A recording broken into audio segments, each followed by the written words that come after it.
बिस्मिल्लाहिर्रहमानिर्रहीम, अस्सलाम वालेकुम। हुकूमत चाहती तो बहुत कुछ थी, बड़ी कोशिशें की, बड़ी दौड़ें लगाई, इधर से उधर बड़े मिन्नत समाजत हुए, बहुत कुछ किया गया, लेकिन 3 झटके हुकूमत को फिर भी बर्दाश्त करने पड़े हैं। 3 झटके। एक तो ये कि आईनी अदालत वाला मामला तो ख़त्म हुआ, बार बार इसकी कोशिश हुई। दूसरा ये कि फ़ौजी अदालतों की बात बार बार करते रहे बिलावल साहब कि जी इस पर कम अज़ कम मान जाए, वो भी नहीं हो सका। और तीसरा जो काम हुकूमत नहीं करवा सकी वो है काजी फाइज ईसा साहब को आगे ले जाने का, उनको एक्सटेंशन देने का, किसी तरह से उनका वजूद आगे सिस्टम में बरकरार रहे, क्योंकि वो गारंटर थे इस सिस्टम के।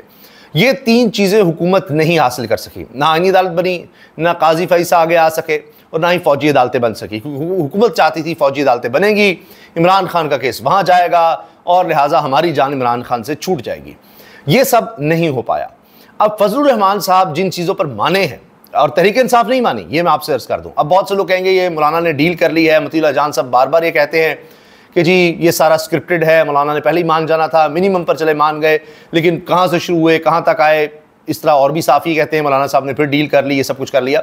लेकिन फजलुर रहमान साहब जो हैं वो तहरीक इंसाफ को यही कहते हैं कि देखो कहाँ से शुरू हुए थे, मेन चीज़ें जो कहते थे हमने सब उनसे ख़त्म करवाई हैं। अब हुकूमत ये कह रही है कि फजलुर रहमान साहब आपकी हमने सारी बातें मान ली हैं, अब तो आप खुद लेकर आएँ सारा कुछ, ये तरामीम आपकी हैं, आप इसको ऑन करें, आपके कहने पर सारा कुछ बदल दिया, आप इनको लेकर आएँ। तो फिर तहरीक इंसाफ क्यों नहीं मानी? ना इसमें काजी फाइसा साहब हैं, ना आईनी अदालत है, सुप्रीम कोर्ट अपनी जगह रहेगी, फिर इसमें यह भी नहीं है कि जी फ़ौजी अदालतें हों, तो फिर तहरीक इंसाफ क्यों नहीं मानी या इमरान खान क्यों नहीं माने, गो हेड क्यों नहीं दिया? उसकी वजह है जुडिशल पैनल, यानी हुकूमत के पास ये इख्तियार रहेगा कि 3 जजेस में से, हुकूमत 5 का कम से कम चाहती थी, लेकिन कहा जा रहा है 3 जजेस में से जिसको मर्जी चीफ जस्टिस लगाए। अब ज़ाहिर है तहरीक इंसाफ भी समझती है कि इस तरह जो सीनियर मोस्ट होगा, उन 3 जो होंगे उनमें एक दौड़ लगी रहेगी चापलूसी की, खुशामद की, हुकूमत के हक़ में फ़ैसले देने की कि मुझे लगाएं, मुझे लगाएं, मुझे लगाएं। और वो शुरू से ही जिस दिन वो सुप्रीम कोर्ट का जज बनेगा तब से लेकर सीनियर मोस्ट यानी टॉप 3 में आने तक वो इसी दो में हुकूमत को कभी नाराज़ नहीं करेगा, हुकूमत के ख़िलाफ़, ताकतवरों के ख़िलाफ़ कभी भी फ़ैसला नहीं देगा कि जी जब मेरी सीनियरिटी में आ जाऊँगा, 3 में नाम आ जाएगा तो फिर कम से कम मेरा रास्ता ना रोका जाए, हुकूमत मुझे ही चुने। तो हर कोई आगे आगे अपनी CV पेश करा होगा। तो लिहाजा ये बात है जिस पर तहरीक इंसाफ को एतराज़ रहेगा। फिर मंसूर अली शाह साहब का भी रास्ता इससे रुकता है, और इसमें नज़र ये आ रहा है कि शायद मौलाना साहब ये समझते हैं कि नहीं, मंसूर अली शाह साहब को ही लगाया जाएगा अभी इस दफ़ा, आगे फिर हुकूमत के पास इख्तियार होगा। तो उससे हुकूमत समझेगी अच्छा मुनीब अख्तर तो कम से कम नहीं, फिर उसके बाद लगेंगे याया फदीब लगें, हम फिर अमीनुद्दीन को या अपनी मर्ज़ी का लगाएंगे। तो मंसूर अली शाह साहब को हम देख लेते हैं, चलें जिस तरह भी है, अभी वो भी ये बात चल रही है। और मौलाना साहब पहले तो कहते थे नोटिफिकेशन करो, उसके बाद बाकी बातें होंगी, मुज़ाकरात होंगे, ये सब देखा जाएगा। तो अगर मंसूर अली शाह साहब होते भी हैं तो आइंदा जजेस पर तो लाजमी ये इतलाक़ हो जाएगा कि जी टॉप 3 में से देखा जाएगा। फिर जो जुडिशल कमीशन है जिसका काम है जजेस की तैनाती, कि हाई कोर्ट से किसको सुप्रीम कोर्ट में ले जाना है, हाई कोर्ट में किसको लगाना है, वहाँ पर ज़्यादा इख्तियार आ जाए पार्लियामेंट का और हुकूमत का, हुकूमत के पास या मेंबरान पार्लियामेंट के पास ज़्यादा इख्तियार आ जाए, यानी हमारे कंट्रोल में जुडिशरी ज़्यादा एक तरह से हो, ये भी हुकूमत समझती है चलो जी ये दिखाएंगे कि कुछ तो हमने मनवा लिया फजलुर रहमान साहब से। तो ये चीज़ भी अगर होती है तो तहरीक इंसाफ को इस पर भी इतराज़ है कि इससे इंडिपेंडेंस ऑफ जुडिशरी कॉम्प्रोमाइज़ होगी, और अगर बराबर इख्तियार होता जुडिशरी के पास भी, जिस तरह रिटायर्ड जज थे एक, बाकी सीनियर जज भी होते थे, चीफ जस्टिस भी होता था इसमें पैनल में, जो लगाते थे कि जी कौन जज बनेगा और कौन हाई कोर्ट का जज, या हाई कोर्ट से किसको सुप्रीम कोर्ट में लाना है। तो उधर हुकूमत के पास या पार्लियामेंट के पास ज़्यादा इख्तियार आ जाएगा तो इसमें मुश्किल होगा, इंडिपेंडेंस जुडिशरी नहीं रहेगी।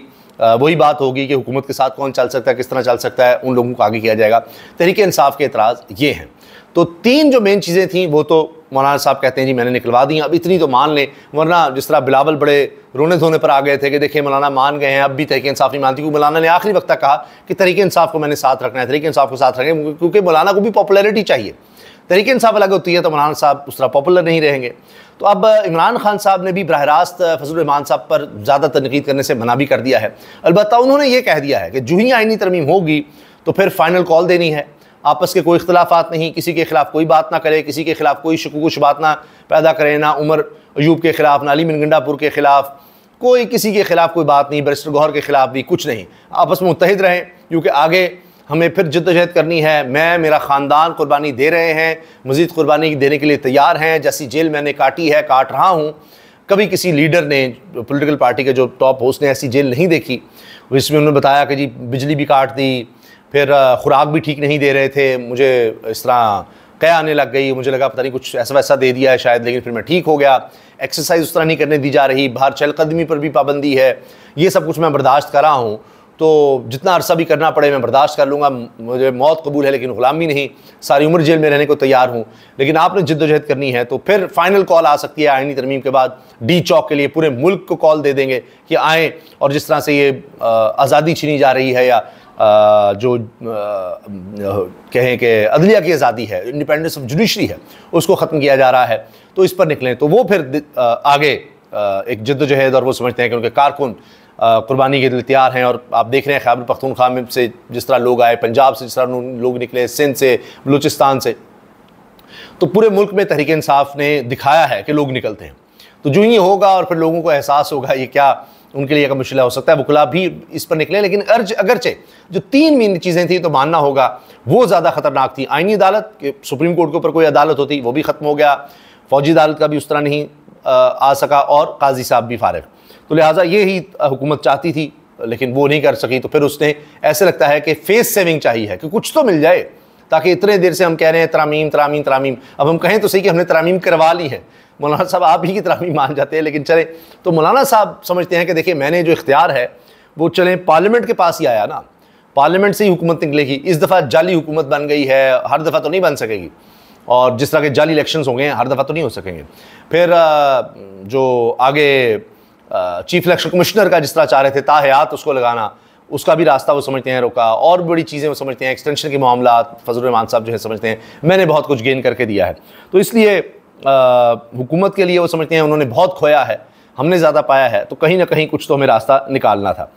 अच्छा, इसके साथ जनाब पुलिस ही पुलिस आ गई, पंजाब पुलिस सत्ता के बुलानी पड़ गई, सिंध पुलिस स्टैंड बाय पर रखी गई, क्योंकि जिन लोटों को, ज़मीर फरोशों को, और जिनको लापता किया, अगवा किया, उनको लाना था। इसलिए सारा देखा गया कि जी रेड जोन फिर सील, रात गए, ये सारा कुछ हो रहा था, हलचल मची हुई थी। लोग पूछ रहे थे अब फिर क्या इस्लामाबाद और पिंडी बंद हो जाएंगे।